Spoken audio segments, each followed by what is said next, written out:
Partnership यदि दो या दो से अधिक लोग हैं ना, एक ही बिजनेस में इन्वेस्ट करते हैं तो उसे पार्टनरशिप कहते हैं। पार्टनर किसे कहते हैं? तो पीपल हु इन्वेस्ट, जो लोग इन्वेस्ट करते हैं वो पार्टनर होते हैं। Type of partnership, simple partnership किसे कहते हैं? If all the partners invest capital for same time period, यदि सारे पार्टनर्स अपनी संपत्ति को सेम टाइम पीरियड के लिए इन्वेस्ट करें, that is called simple partnership. यदि कंपाउंड पार्टनरशिप किसे कहते हैं? If all the partner invest capital for different period of time, that is called compound partnership. यदि सारे पार्टनर इन्वेस्ट करते हैं कैपिटल, मतलब संपत्ति को इन्वेस्ट करते हैं अलग अलग टाइम पीरियड के लिए, उसे कंपाउंड पार्टनरशिप कहते हैं। कैपिटल को कैसे कैलकुलेट करेंगे? Capital into number of units of time.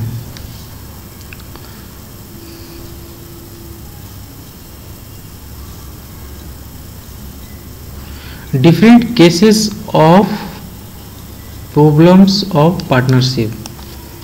Types of partner, active partner और स्लीपिंग पार्टनर। एक्टिव पार्टनर किसे कहते हैं? पार्टनर हु मैनेजिंग बिजनेस, जो पार्टनर बिजनेस को मैनेज करता है ना, वो एक्टिव पार्टनर होता है। और स्लीपिंग पार्टनर जो सिर्फ पैसे इन्वेस्ट करता है, बिजनेस को मैनेज नहीं करता है, उसको स्लीपिंग पार्टनर कहा जाता है। Different cases of problem of partnership. Case 1, when the investment made by all partner for the same time period, the gain or loss is distributed amongst them in the ratio of their investment। कह रहा है कि यदि सारे partner किसी same time period के लिए यदि इन्वेस्ट किए हैं तो जो गेन होगा या लॉस होगा बिजनेस में, वो सबको बीच में बांटा जाएगा। यदि लॉस होगा तो सबको उस लॉस होगा, और यदि गेन होगा तो सबको गेन होगा। तो किस रेशियो में गेन होगा, किस रेशियो में लॉस होगा, यानी किस रेशियो में जो भी गेन होगा उसको कैसे डिस्ट्रीब्यूट करेंगे? तो डिस्ट्रीब्यूट उन्हें करेंगे रेशियो ऑफ देयर इन्वेस्टमेंट, मतलब उन्होंने इन्वेस्टमेंट कितना, मतलब उन्होंने कितना संपत्ति लगाया है, उस रेशियो पे गेन और लॉस को डिस्ट्रीब्यूट करेंगे। If the investment are made for different period of time, then for each capital calculate as capital into number of units of time। यदि इन्वेस्टमेंट डिफरेंट टाइम पीरियड के लिए है तो हर के लिए कैपिटल का कैलकुलेट इस तरह से करेंगे, capital into number of units of time. Some useful facts and formula. If x1 x2 x3 is the ratio of investment. Ratio of investment मतलब जितना संपत्ति लगाया है उसका रेशियो है x1 x2 x2 x3।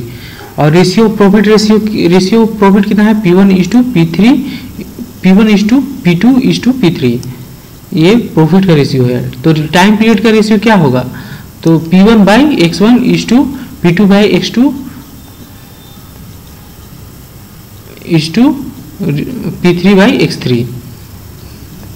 If ratio of profit and ratio of time period given, तो ratio of investment क्या होगा? तो कह रहा है कि प्रॉफिट का रेशियो यदि दिया हुआ है, रेशियो ऑफ प्रॉफिट का रेशियो दिया हुआ है और टाइम पीरियड का रेशियो दिया हुआ है, तो इन्वेस्टमेंट का रेशियो क्या होगा?